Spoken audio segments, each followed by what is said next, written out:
If you're watching this, I want you to stand up right now. I hope that you picked a good spot and just do a couple of jumps and get warmed up. Get happy, get positive, get those good juices flowing. Wave your hands in the air, throw your hat up. Whatever you gotta do. And take a deep breath. And out. A big hug for yourself. Say I love you. And you may have a seat. Welcome to this episode.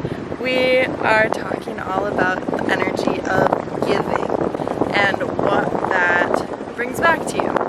So if you have been in my groups before, I have talked a little bit about a loving kindness practice. And this practice is just meditation and visualization, and it came out of this book for me first. This is the first place that I learned about it. And the practice is meditating on first a friend and sending that person who you love love and kindness and gratitude and the best wishes for them. Then you go to a neutral person, somebody maybe that you see at the coffee shop or something, and you send them loving kindness. And then you send loving kindness to a difficult person, is what they call it.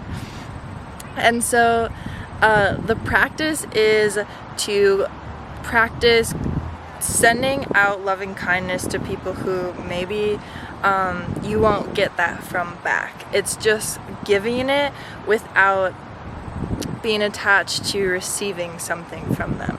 And this is all visualization and meditation, so it's super safe. So today I would like to give you a practice that is the same thing, only I'll read from the paragraph what we're doing this week. Now start to give things away. Bring a good friend to mind and imagine that you're giving things to him or her. In our imagination, we can safely give away anything we like without fear of regretting it later. So why not be adventurous and up the stakes? What is your most prized possession? Try giving it to a friend in your imagination and see what happens. What feelings are produced by this purely imaginary act of giving? As we did in loving kindness, call to mind someone you don't care about either way, and then a difficult person whom you know. Imagine yourself giving freely and bounteously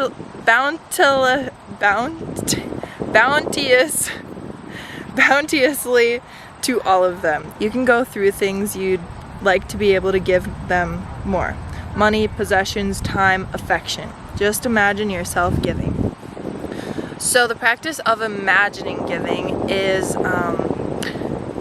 imagination and visualization is so powerful, because when we're bringing up these visions or feelings of giving, I know that a couple of the people in my group actually don't have visions when they shut their eyes, and I think that's so beautiful, because then it allows them to tap into really the feeling of it.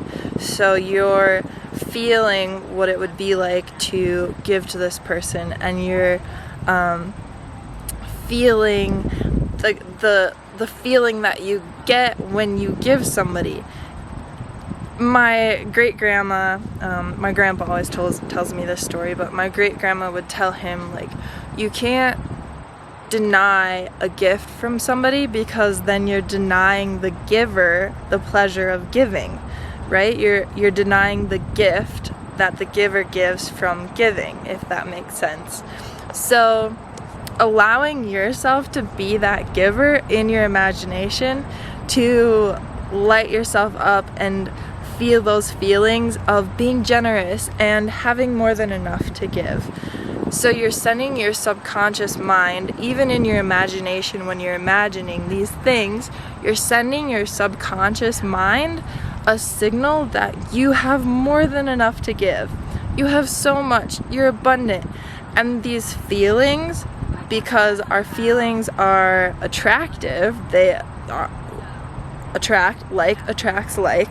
So when you're feeling these gifts of giving and abundance and more than enoughness, you are attracting more of that feeling to yourself. So you're literally attracting more abundance to yourself because you are giving, because you're telling yourself, I am abundant, I have more than enough to give.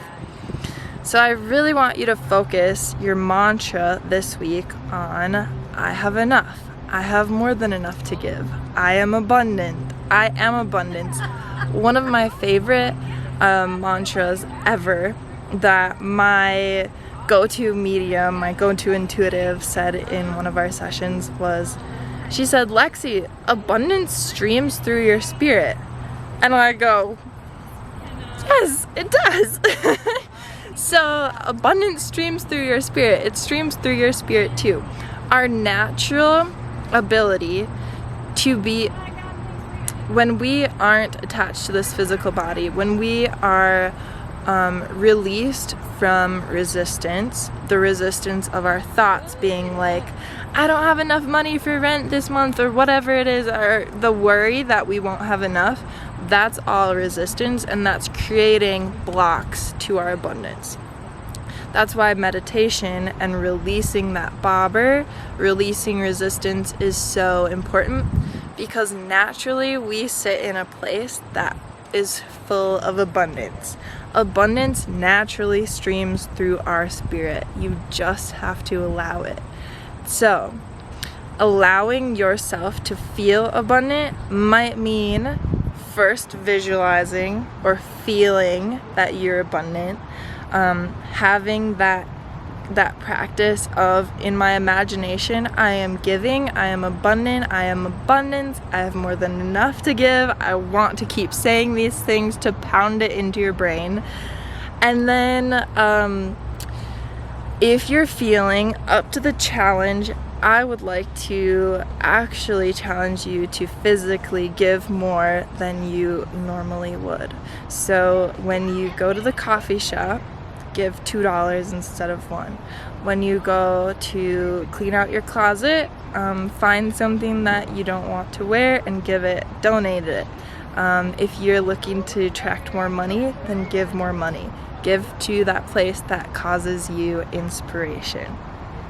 I hope that this helps. I hope that you enjoy this, and I can't wait to see what comes out of this practice for you.